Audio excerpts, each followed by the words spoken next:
post to our database. As of right now, our database is completely empty, right? We have a collection called post, but there is no document in there as of right now. We want to create a simple post. From here, we did create a variable for the database itself. So now I can say const post collection. And then lastly, I would like to say post collection.insert one, and I'll create a post. I'll say title first. So I'll put this in and let's see if it goes through.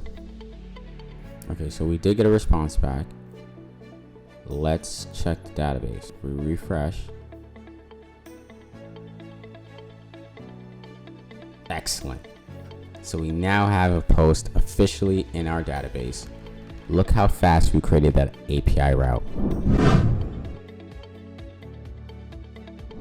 So where we last left off, we created a MongoDB connection within this API route. How do we know that this is an API route?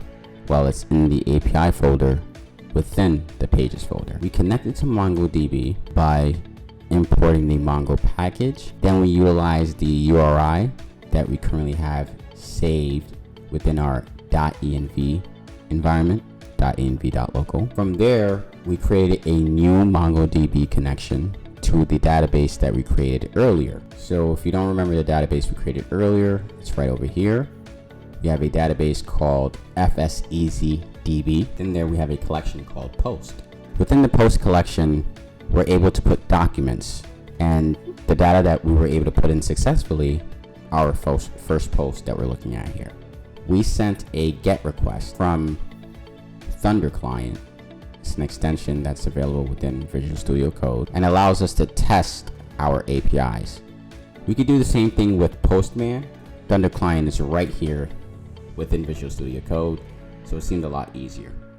So at this point, if we send a request to this API route, well, we've created logic in here to respond to a request. The first thing that's going to happen is once it receives a request from a client, it's going to connect to our MongoDB instance. Then we're going to connect to the actual database itself. Afterwards, we're going to connect once again into the collection post. And last but not least, we're going to insert a document with JSON data. This is the JSON data that we've inserted. It's right over here in curly brackets. We have an object, and this is signified by the curly brackets. We have two key value pairs, all right? So we have title, first post, that's the title. And then we have body, and this is the content that we put in the body. This is just the console log that tells us, all right, great, this was successfully created. If we want to test this again, I can change this to second post, okay? And now say this is second post. And this time I actually want to create a time. So I'll say const time is equal to date.now. If I head over here, I can add that key value pair. So I'll say time and set it equal to time. Upon sending this, we should be able to get the information we need. Right in the database, we should see a second post. So let's try that. Thunder Client, and let's send this GET request. Bam.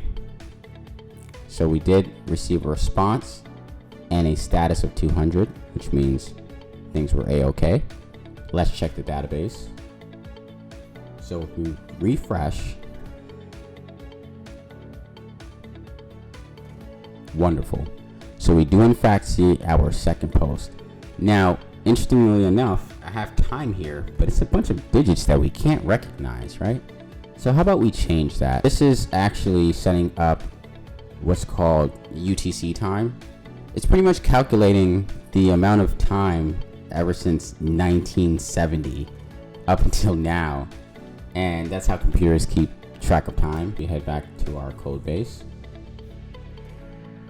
Instead of date.now, I'm going to console.log time. Now this time, instead of sending a request with the Thunder client, I'm actually going to send a request through the browser just to show you guys that every time you send, you put an address within this space here, we're literally sending a GET request. So let's go ahead and do that. If I say localhost 3000/API, do you guys remember the name of that file? It's called post, right? So enter.